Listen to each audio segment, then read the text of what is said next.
The Freightliner eCascadia offers multiple opportunities for skilled drivers to maximize the vehicle's range and achieve a lower running cost per mile. Utilization of features like regenerative braking, battery and cab preconditioning, and low-energy driving modes can all help to reduce the power consumed per mile. Based on the 3 high-level vehicle configurations available, the eCascadia offers 3 different typical driving ranges on a full charge. The tandem drive eCascadia has a typical range of 220 miles, while the single-drive axle version has a range of either 155 miles with a 291 kilowatt-hour battery pack or 230 miles with the 438 kilowatt-hour pack. Based on data collected from over 1 million miles driven in pilot programs and engineering tests, Freightliner Engineering is now able to clarify the conditions for how that range is calculated. Range will of course vary depending on load profile, driver behavior, environmental conditions, and other factors.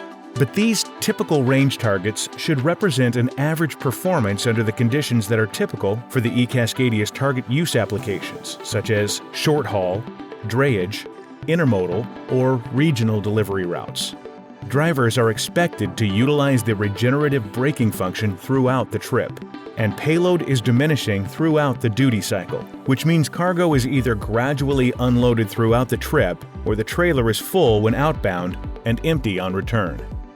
When regenerative braking is activated, simply removing pressure from the accelerator initiates a process called recuperation, where the motor acts as a generator, resisting the rotation of the wheels and creating electricity which is channeled back into the HV battery packs. Data from the field indicates that once familiarized with the use of regenerative braking, drivers recuperate a significant portion of the battery's energy throughout the day. On the eCascadia, recuperation intensity level can be activated and adjusted manually between low, medium, and high using the stock switch to the right of the steering wheel. A thin inner blue line also appears on the charge meter section of the power gauge, indicating the maximum level of regenerative braking requested. Each level, low, medium, high, extends the line by 1/3 until the line extends the length of the meter at high.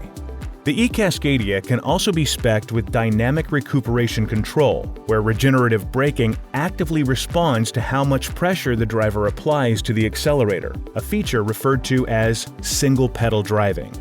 Regenerative braking is limited if the batteries have a high SOC.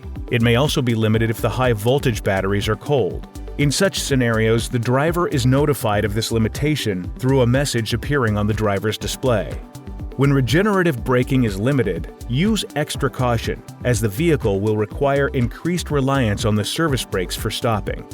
Preconditioning is a feature that maximizes energy efficiency and vehicle range while also ensuring driver comfort in hot or cold weather conditions. While the vehicle is still connected to a charger, preconditioning initiates the cooling circuit for the HV battery as well as the cab HVAC system to ensure that by the time a driver's shift begins, the e-powertrain and cab are already at an optimal operating temperature to perform without consuming extra energy. For instructions on how to program preconditioning for a specific departure time, please watch the tutorial video on eCascadia charging.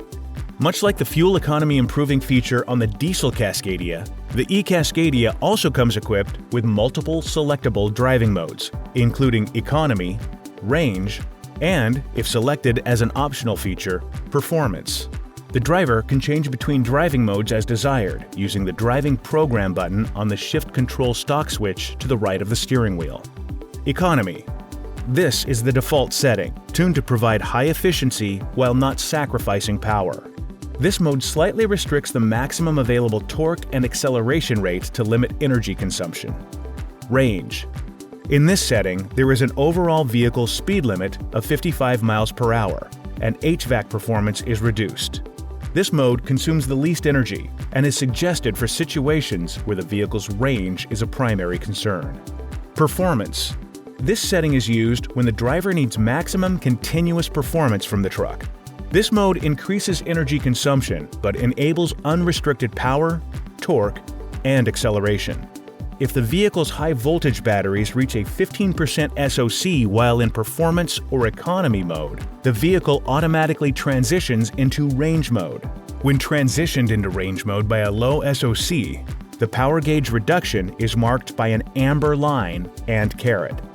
Drivers can take a number of actions to extend a vehicle's range. Some of these tips include avoiding rapid acceleration or deceleration when possible, avoiding heavy usage of the service brakes, using regenerative braking whenever possible, lowering the vehicle speed just before the crest of a hill and regaining the speed on the descent, setting the regenerative braking lever to the appropriate position, 1 to 3, to maintain the desired speed on downward grades, reducing the vehicle's top speed, using economy or range mode when driving, and activating adaptive cruise control whenever possible to maintain a steady speed.